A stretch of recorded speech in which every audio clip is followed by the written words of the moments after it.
고린도전서 5장이 되겠습니다. 고린도전서 5장 1절부터 8절까지 고린도전서 5장 1절부터 8절까지 우리 한 목소리로 합독하시겠습니다.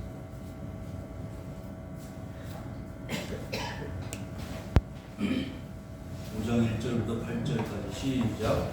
너희 중에 심지어 음행이 있다 함을 들으니 그런 음행은 이방인 중에서도 없는 것이라. 누가 그 아버지의 아내를 취하였다 하는도다. 그리하고도 너희가 오히려 교만하여져서 어찌하여 통하니 여기지 아니하고 그 일을 행한 자를 너희 중에서 쫓아내지 아니하였느냐. 내가 실로 몸으로 떠나 있으나 영으로는 함께 있어서 거기 있는 것 같이 이런 일을 행한 자를 이미 판단하였노라. 주 예수의 이름으로 너희가 내 영과 함께 모여서 우리 주 예수의 능력으로 이런 자를 사탄에게 내어 주었으니 이는 육신은 멸하고 영은 주 예수의 날에 구원을 받게 하려 하나 너희가 자랑하는 것이 옳지 아니하도다. 적은 누룩이 온 덩어리에 퍼지는 것을 알지 못하느냐. 너희는 누룩 없는 자인데 새 덩어리가 되기 위하여 묵은 누룩을 내버리라.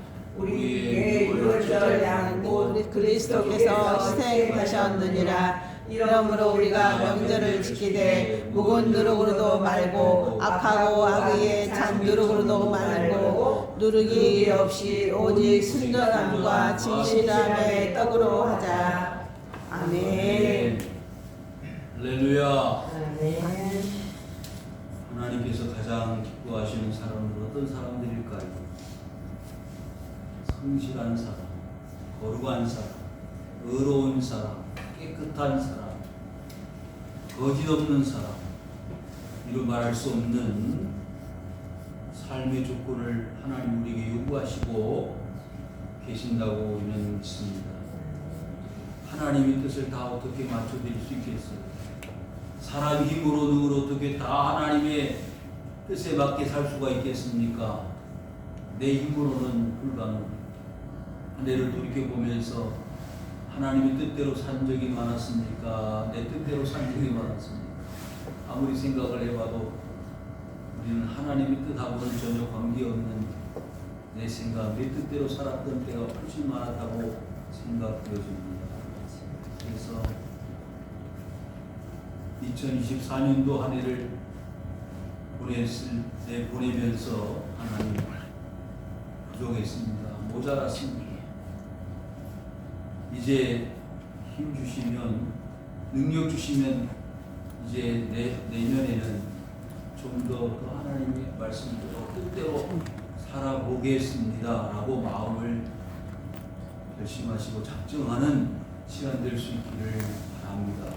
하나님 그걸 저와 여러분들에게 오늘 말씀하신다고 믿습니다. 오늘 본문의 말씀, 이 고린도전서 5장은 이 고린도 교회에 큰 여러 가지 문제점들이 많이 있었는데 그 중에 하나가 이 음행의 문제였습니다. 익히 앞에서 말씀드린 바와 같이 고린도라고 하는 곳은 상업과 무역이 발달한 곳이고 많은 외국인들이 왕래하는 곳이었습니다. 정말 부족할 것이 없이 물질적 풍요와 또 부족함 없이 사는 그런 풍요의 도시가 고린도시였습니다. 그런 반면에 영적으로 타락하고 육적으로도 부패한 도시가 고린도시였습니다. 그 아테네, 그리스, 로마라는 나라는 어떤 나라인고 하니 우상이 많았다. 신전이 많았습니다. 신전. 그러니까 신전이 많았다는 것은 그만큼 우상 숭배가 왕성했다는 거예요. 우상 숭배가 많았기 때문에 그 고린도시에는 수많은 사람들이 그 우상 숭배에 빠져서 살 수밖에 없었고 그 도시를 처음 방문했던 이 바울은 고린도시에 있는 많은 사람들을 바라보면서 안타까워할 수밖에 없었습니다. 심지어 그 높은 산상에 아프로디테 신전에 라고 하는 신전이라는 곳에 여사제들이 3,000명이 있었는데 그 3,000명 되는 여사제들이 음행을 했습니다. 간음을 했다는 거예요.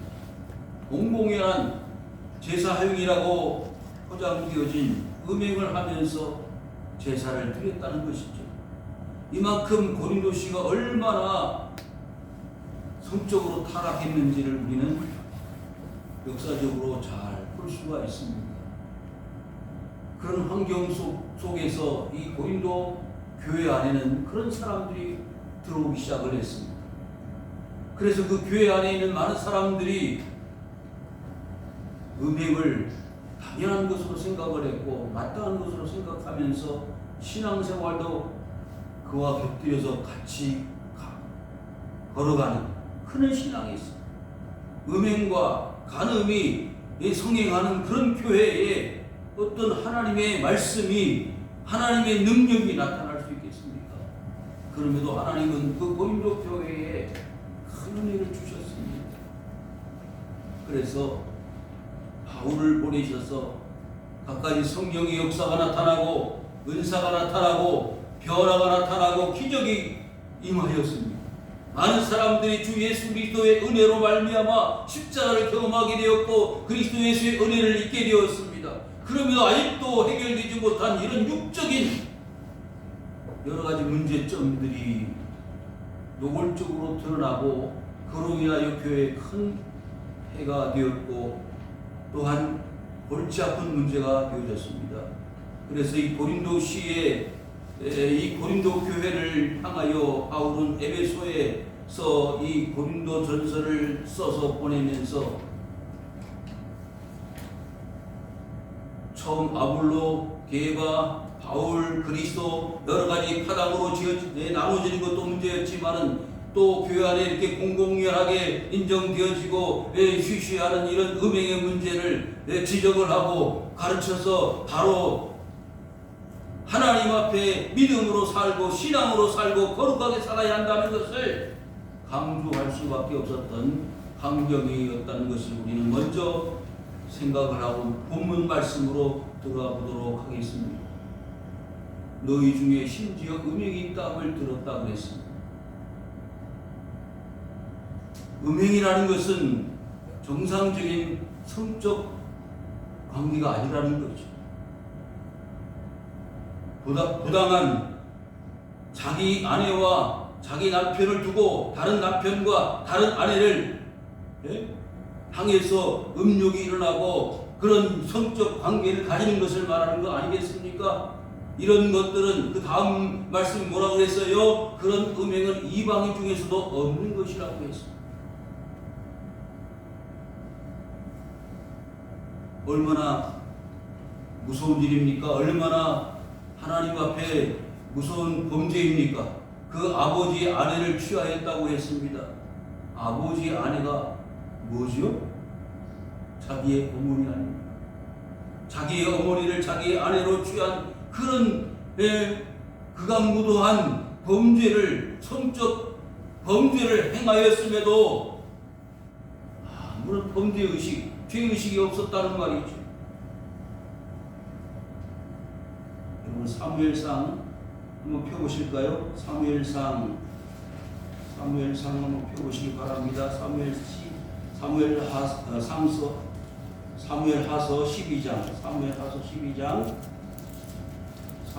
12장을 한번 펴시기 바랍니다.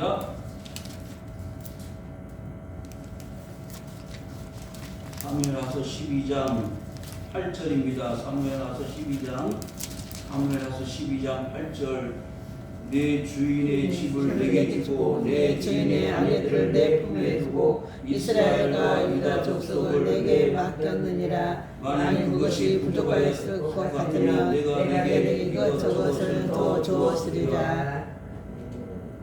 9절. 그러한데 어찌하여 내가 여호와의 말씀을 업신여기고 나 보기에 악을 행하였느냐. 내가 칼로 햇사람 마리아의 지대 안모자세 칼로 죽이고 그 안에 빼앗아 내 안으로 삼았도다. 아멘. 무슨 말씀이죠? 사무엘이 다윗에게 나단 선지자가 다윗에게 지적한 말씀입니다. 충성스러운 우리야, 그 신하를 전쟁터의 최전선에 내보내서 죽게 했습니다. 그것은 자신이 그의 아내였던 밧세바를 자기 아내로 끌어들여서 성적 범죄를 행하였고, 그것을 정당화시키기 위하여 우리아를 전쟁터 최전선에 내보내서 죽게 만들었습니다. 이 얼마나 무서운 범죄입니까? 그래서 나단 선지자가 그것을 지적했을 때 다윗은 하나님 앞에 범죄를 인정하고 하나님 앞에 눈물을 쏟으며 회개했다고 했습니다. 여러분, 성경 말씀에는요, 이와 같은 무서운 성적 범죄에 대해서 가차없이 하나님의 징계와 심판을 말씀하고 있습니다. 그로 인하여 아들을 낳았는데 그 아들이 죽었다는, 사망했다는 사실을 우리는 익히 알고 있습니다. 그 외에도 이런 성적 범죄로 인하여 하나님의 징계를 받았던 유명한 도시가 있지요. 어떤 도시입니까? 소돔과 고모라입니다. 여러분, 성경에는요, 그와 같은 소돔과 고모라의 마지막 결과를 뭐라고 기술하고 있습니다. 하나님의 징계와 심판은 하늘에서 유황불이 떨어지는 하나님의 징계와 심판을 받았다 그랬어요. 여러분, 그 소돔과 고모라에는 지금도 문제가 되고 있는 동성애가 만연했습니다. 정상적인 성적 관계가 아닌 부당한 방법으로 많은 사람들이 타락하고 성적으로 부패하여 하나님의 진노와 하나님의 심판을 자초했습니다. 사랑하는 성도 여러분, 오늘날 우리 주위의 나라들과 외국의 사례를 보면 참으로 기가 막힌 일들이 많이 있습니다. 과거에는 없었던 일인지 모릅니다. 성전환 수술을 공공연하게 했습니다. 그걸 정당화시키고 있습니다. 성이, 여러분, 남성과 여성이 있는데 저 미국에서는요, 성이 26가지가 27가지가 되어진다고 말합니다. 참으로 놀라운 일.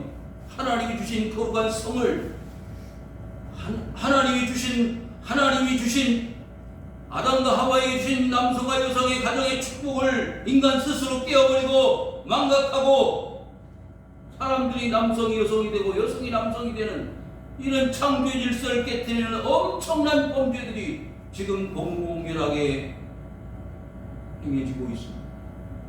자녀들이 부모에게 동의를 받지 않고 성전환 수술을 할 수 있다는 그런 법이 미국에서 만들어졌다는 거 여러분 들어보셨지요?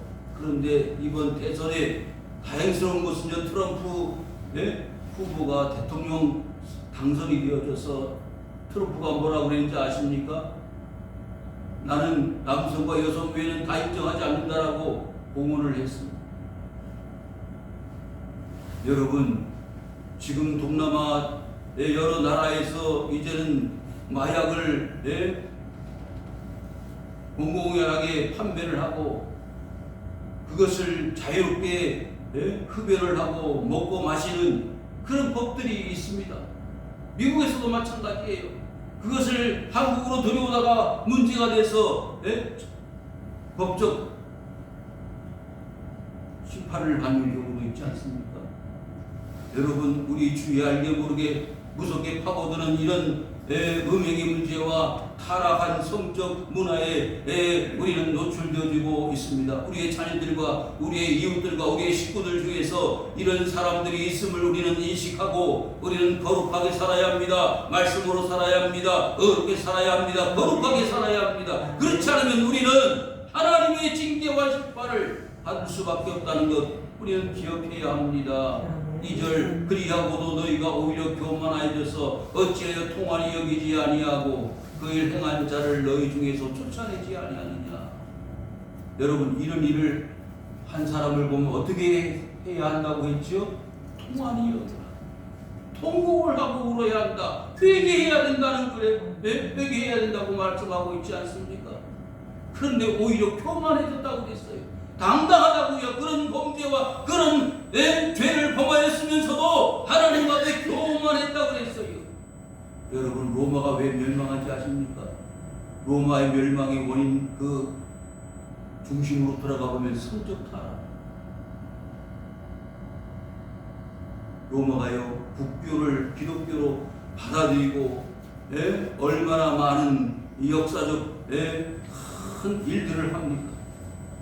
세계 기독교의 큰 획을 걸 수밖에 없는 그런 엄청난 기독교의 발전에 큰 역할을 한 것도 사실입니다만, 왜 그런 로마가 멸망했습니까? 하나님 없는 성적 타락과 우상 숭배가 로마를 함락시킨 것입니다.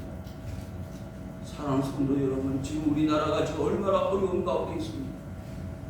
저는 그렇게 생각합니다. 이런 어려움은 우리 한 사람 자연인들이, 하나님을 모르는 세상의 죄인들이 악을 행하고 범죄를 하고 오히려 교만해져서 자기들의 잘못과 범죄를 정당화시키는 악한 사람들 때문이라고 저는 생각합니다.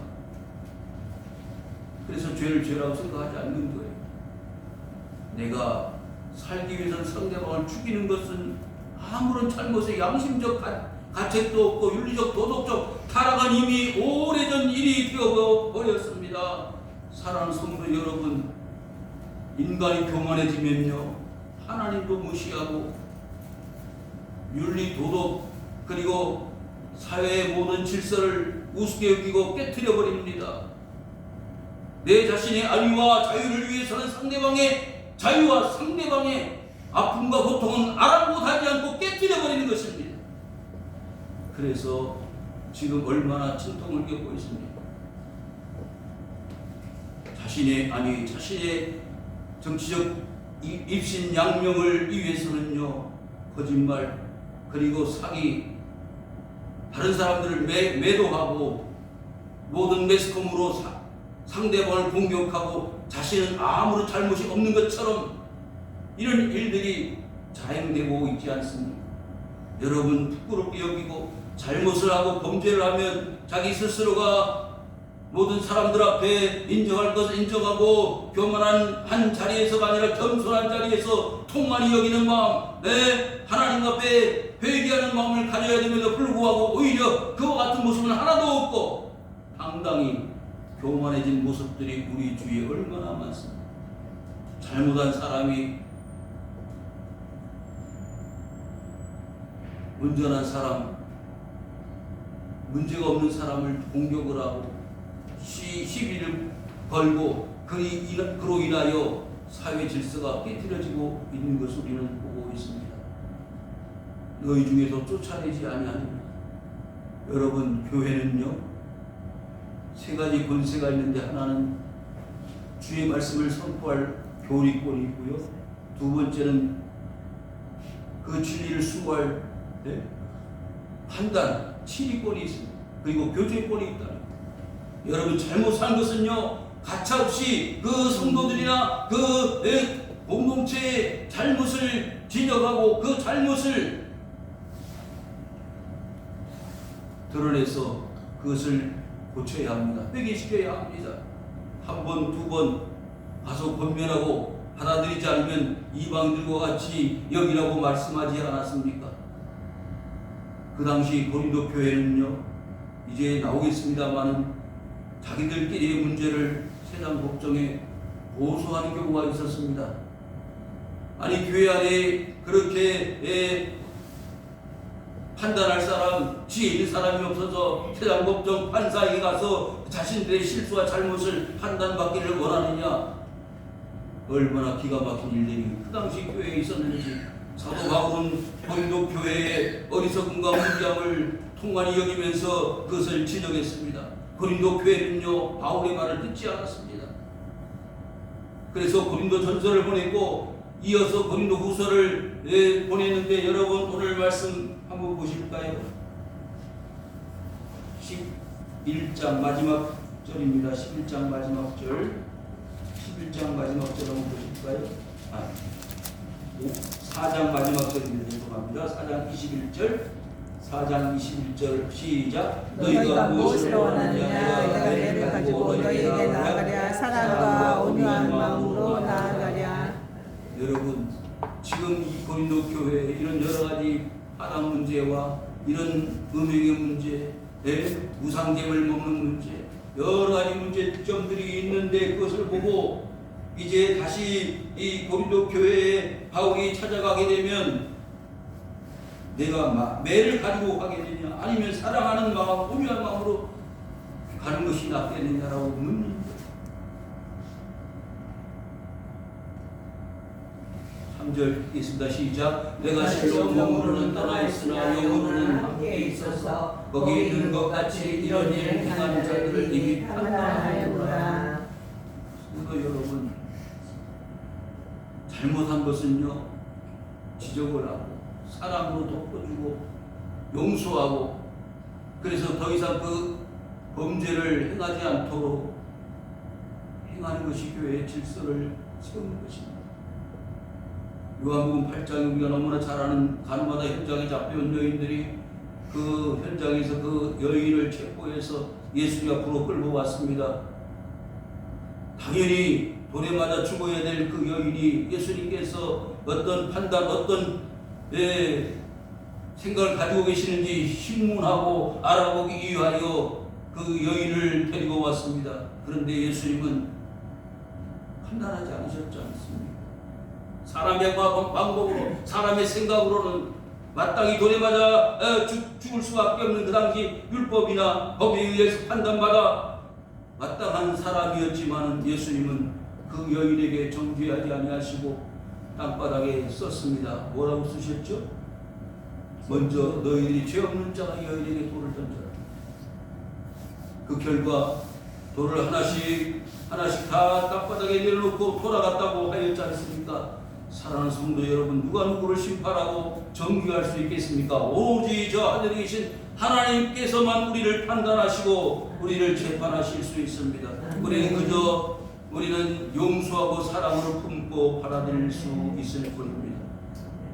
여러분, 예수님은요 마지막 만찬자리에서 사랑하는 제자 가룟 유다로부터 자신을 팔 것이라는 사실을 익히 알고 계셨고 그 마지막 순간에 그 유다의 회개를 촉구하였습니다. 내 떡그릇에 함께 손을 넣는 자가 나를 팔자다. 그런데 가룟 유다는 이미 선생님 예수 그리스도를 팔 생각에 은30에 눈이 멀어 그 행할 계획을 포기하지 않았습니다. 4절 주 예수의 이름으로 너희가 내 영과 함께 모여서 우리 주 예수의 능력으로 이런 자를 사탄에게 내주었으니 이는 육신은 멸하고 영은 주 예수의 날에 구원을 받게 하려 합니다. 여러분 사탄에게 내어주었습니다. 그러니까 사탄이 그 순간에 누구에게 들어갔다고요? 가룟 유다에게 들어가는 거예요. 여러분 범죄는 할 수 있습니다. 잘못을 할 수 있어요. 그렇지만 사탄에게 들어가면 어떻게 되는지 아십니까? 망하는 거예요. 인류의 시조 아담과 하와는요 사탄이 들어왔을 때 어떻게 됐죠? 죽은 목숨이 되었습니다. 이 열매를 먹는 날에는 정령 죽을 것이다. 진짜 죽을 것이다. 여러분 뱀이 그 아담과 하와에게 들어갔을 때 어떤 일이 벌어졌죠? 하나님의 말씀이 아닌 거예요. 여러분 교회에서 말씀을 듣고 그 말씀이 내 마음판에 새겨져서 말씀을 따르고 순종할 때는 하나님이 우리 지켜주시지만 사탄이 내 속에 들어오면 하나님 말씀이 떠나가는 거예요. 사울이 하나님 앞에 범죄할 수밖에 없었던 것은 하나님의 말씀, 하나님의 신, 하나님의 영이 떠나가 버리니까 귀신을 따라가는, 사탄을 따라가는 것입니다. 귀신의 지배를 받는 것입니다. 사탄에게 내어주었으니 이는 육신은 멸하고 영은 주 예수의 날에 구원을 받게 하려.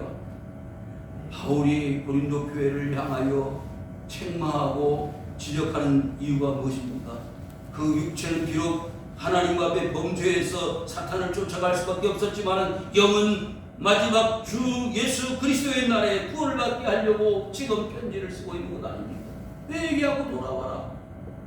내 영혼이 잘된 같이 범사가 잘 되시기를 바란다라고 요한 사도가 말하지 않았습니까? 우리 영혼이 바르지 못하면 우리 육신은 범죄하게 돼 있어요. 세상을 쫓아갈 수밖에 없습니다. 그래서 여러분의 영혼을 깨끗하게 해야 되는 거예요. 여러분 삼손이 보십시오. 하나님의 말씀이 따라가 버리니까 그 들릴라의 품이 그리워진 것이고, 그런 하나님의 성령의 신에 의해서 많은 블레셋 군사들을 나귀도 뼈를 가지고 물리쳤던 그 삼손이 어떻게 됐어요? 머리털이 다 밀리고 결국에는 다고신전에서 비참한 치욕을 맞이하게 되지 않습니까? 하나님 따라가는 거예요. 6절 시작. 너희가 자랑하는 것이 옳지 아니하노다. 적은 누구에게 온 덩어리에 퍼진 것을 알지 못하느냐. 여러분, 빵은요 뭐가 들어가야 되죠? 빵은 뭐가 들어가야 돼요? 누룩이 들어가야 됩니다. 출애굽기 한번 보실까요? 출애굽기 12장 한번 펴시기 바랍니다. 출애굽기 12장.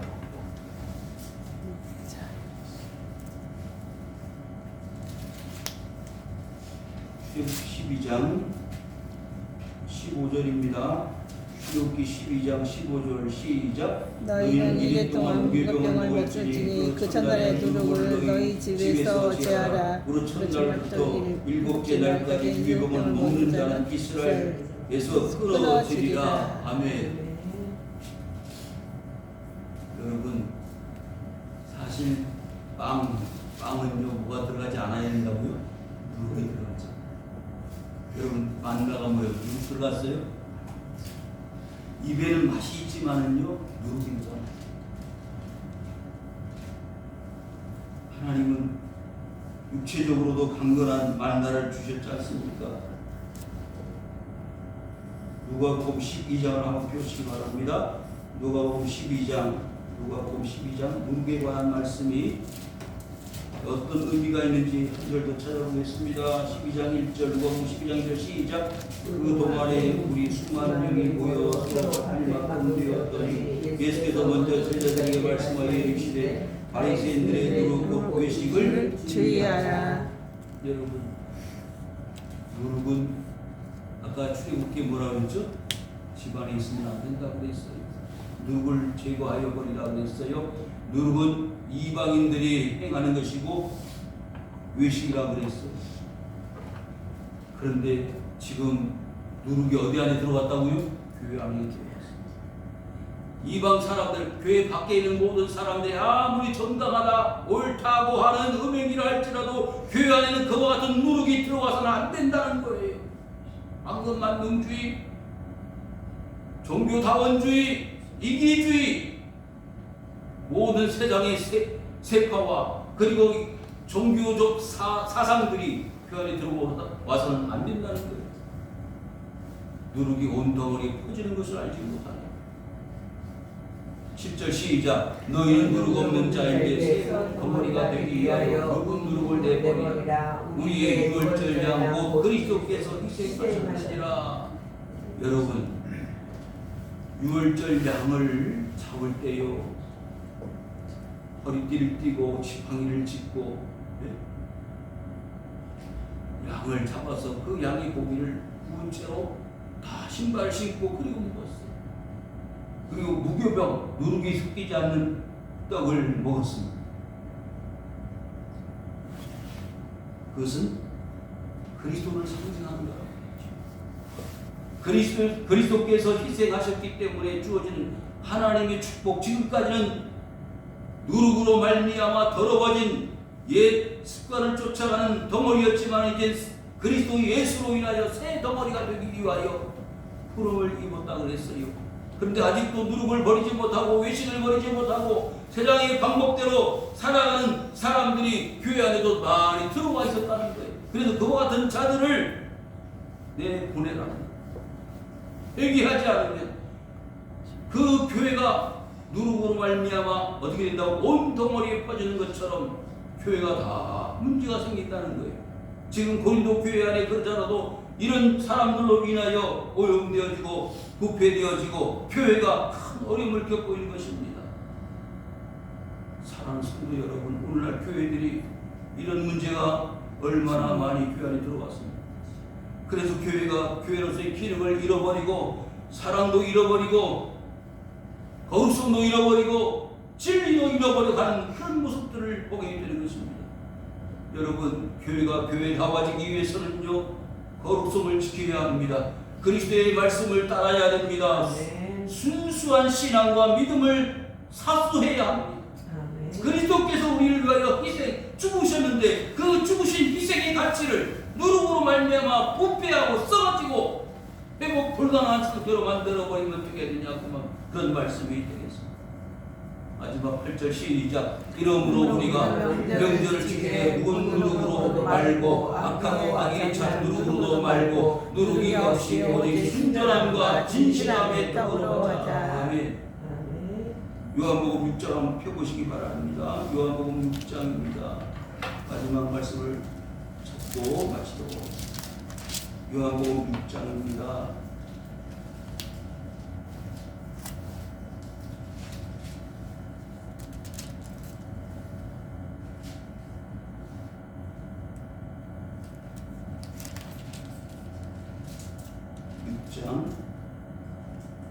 장 40절을 읽겠습니다. 시작. 내 아버지의 뜻은 아들을 보고 믿는 자마다 영생을 얻는 이것이니 마지막 날에 내가 이를 다시 알리리라 하시니라. 아멘. 33절 시작. 하나님의 떡은 하늘에서 내려 세상에 생명을 주는 것이니라. 아멘.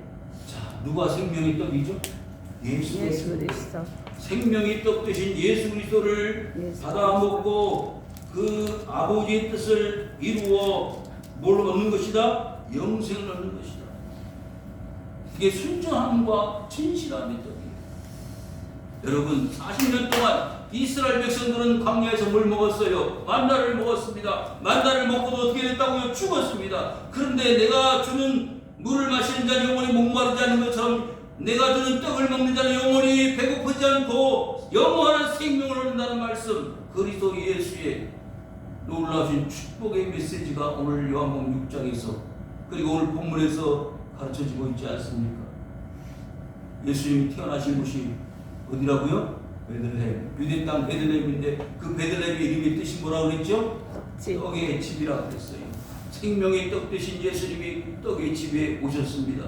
여러분, 이 세상에 굶주려 죽어가는 사람들이 얼마나 많습니까? 그 육체적으로 굶어 죽어가는 사람보다 더 가슴 아프고 안타까운 일은 진리의 말씀이 없으므로 순전하지 못하고 오염되어지고 부패되어진 악을 행하고 하나님 앞에 범죄함으로 인하여 하나님 없는 인생으로 심판받아 멸망으로 가는 사람들이 더 불쌍한 사람들이오시다. 이제 한 해를 마무리하면서 우리는 이제 우리의 삶을 거룩하게 분별해야 합니다.